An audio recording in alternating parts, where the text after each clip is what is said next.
சித்தார்த்த அக்ஷரா, இன்னைக்கு நம்ம சுப்ரபாதத்தில் 7வது பாட்டு பார்க்க போகிறோம். அக்ஷரா, ஸ்ரீராம ராம ராமேதி சொல்லுமா. ஸ்ரீராம ராம ராமேதி ரமே ராமே மனோரமே சஹஸ்ரநாம தத்துல்யம் ஸ்ரீராம நாம வரானனே. ஸ்ரீராம ராம ராமேதி ரமே ராமே மனோரமே சஹஸ்ரநாம தத்துல்யம் ஸ்ரீராம நாம வரானனே. ஸ்ரீராம ராம ராமேதி ரமே ராமே மனோரமே சஹஸ்ரநாம தத்துல்யம் ஸ்ரீராம நாம வரானனே. Very good. சித்தார்த்த, நான் 6வது பாட்டு ஸ்லோகத்தை படிக்கிறேன், அதுக்கு அர்த்தம் சொல்லு. பஞ்சானனாப்ஜ பவ ஷண்முக வாசவாத்யாஹ த்ரைவிக்ரமாதிச்சரிதம் விபுதாஸ்து வந்தி பாஷா பதி படதி வாசர சுத்தி மாராத் சேஷாத்ரிசேகர விபோதவ சுப்ரபாதம். பஞ்சானன் பஞ்சானன் யாரு?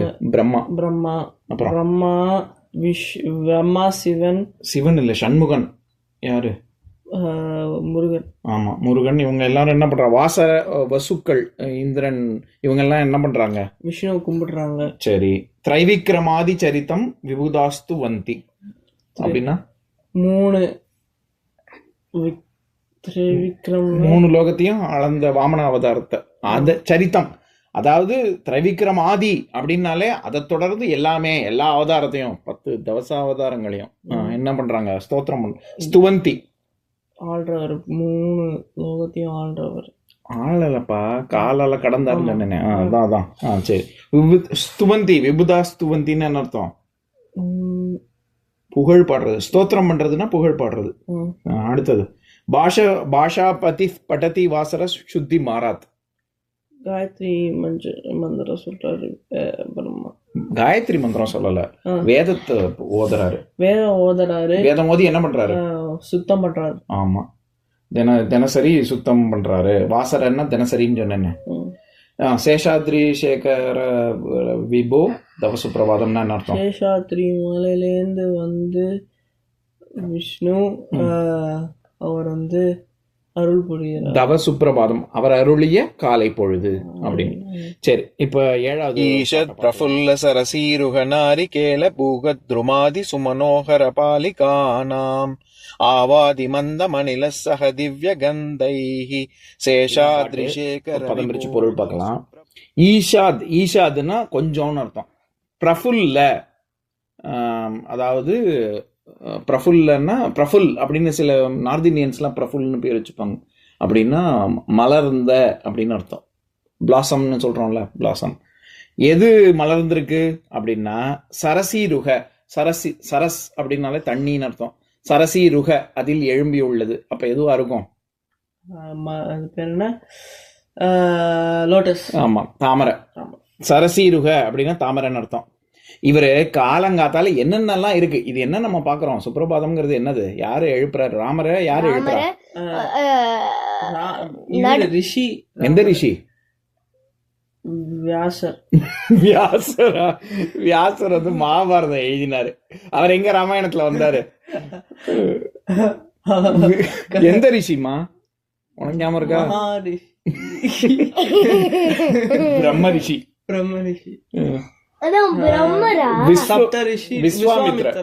விஸ்வாமித்திரர் தான். அவர் வந்து காலை பொழுதுல அவரை ராமரை தட்டி எழுப்பும் போது அவர் காலை பொழுது எவ்வளவு வந்து வசந்தமா, ரொம்ப பிரமாதமா இருக்கு அப்படின்னு இந்த பாட்டுல சொல்றாரு. இந்த 7வது ஸ்டான்ஸால என்னன்னா, சரசீருகர் அவர் இப்படி பாக்குறாரு. பார்க்கும்போது காலை பொழுது தாமரை அப்படியே கொஞ்சம் கொஞ்சமா மலருது. அதுதான் சரசீருக. நாரிகேல, நாரியல் அப்படின்னு ஹிந்தியில கூட சொல்லுவாங்க. அப்படின்னா தேங்காய்னு அர்த்தம். நாரிகேல பூகா துரும, அதாவது தரு, கல்பத்தரு அப்படின்னா தருனாலே மரம்னு அர்த்தம். அவர் என்ன பண்றாரு? அவர் ஒரு குளத்துல தாமரை பூத்து இருக்கிறத பாக்குறாரு. அதை அப்படியே ரசிக்கிறாரு. அதுக்கப்புறம் அதை ஒட்டி தென்னை மரங்கள்லாம் இருக்கு, அதையும் ரசிக்கிறாரு. அதுக்கடுத்து நாரிகேல பூகா அப்படின்னா, பூகானா இது நம்ம வெத்தலை இருக்குல்ல, அந்த வெத்தலை செடி, அதுதான் பூகா. அந்த மாதிரியான துருமாதி, நம்ம எப்படி போன பாட்டுல ஆதி அப்படின்னா அதை எக்ஸெட்ரா அப்படின்னு சொன்னேன்ல, அந்த மாதிரி இங்க கவனிங்க. அந்த மாதிரி வெத்தலை கொடி இருக்குல்ல, அந்த மாதிரி எல்லா மரங்களும் அந்த குளத்தங்கரையில இருக்கு அப்படின்னு சொல்றாரு. துருமாதி சுமனோகர. மனோகரம்னா என்னது? மனோகரம்னா நல்ல மனோகரம். அழகானன்னு அர்த்தம். அழகான சுமனோகர, சூனா என்னது? சுப்பிரபாதத்துல வர்ற சு, நல்லது மங்களம். மங்களகரமான, அழகான, பாலிகானாம், இது எல்லாமே அந்த குளத்தங்கரை, பாலிகா அப்படின்னா அதை ஒட்டி குளத்தங்கரையில எட்ஜுன்னு சொல்றோம்ல, அந்த குளத்தங்கரையில ஒட்டி இதெல்லாம் இத்தனை மரங்கள் இருக்கு, எல்லா மரங்களும் இருக்கு, தென்னை மரம் உட்பட எல்லா மரங்களும் இருக்கு அப்படின்னு சொல்றேன். ஆவாதி மந்த மணில சகதிவ்ய கந்தைகி அப்படின்னா, ஆவான்னா காத்து வீசுறதுன்னு அர்த்தம். எப்படிப்பட்ட காத்து? மந்தமானா ஒரு மீடியமா, ரொம்ப சூறாவளி காத்து மாதிரி சுல்லுன்னு எல்லாரையும் அடிச்சுன்னு போற மாதிரியான காத்து இல்ல. மந்தமான ரொம்ப தென்றல் காற்றுன்னு தெரியுமா, அப்படியே அது நம்ம மேல பட்டதுன்னா நமக்கு அப்படியே குழு குழுன்னு நல்லா இருக்கும், நமக்கு சுகம் கொடுக்கக்கூடிய காற்று. அதனாலதான் மந்தம் அப்படின்னு சொல்றாரு. மந்தம் அணில சகதிவ்ய கந்தைகி. கந்தம்னா என்ன சொன்னேன்? கந்தம்னா ஒரு மாதிரி ஸ்டிக், அந்த அது காந்தம். பூ பூ பூ. கந்தம்னா ஆமா வாசனை.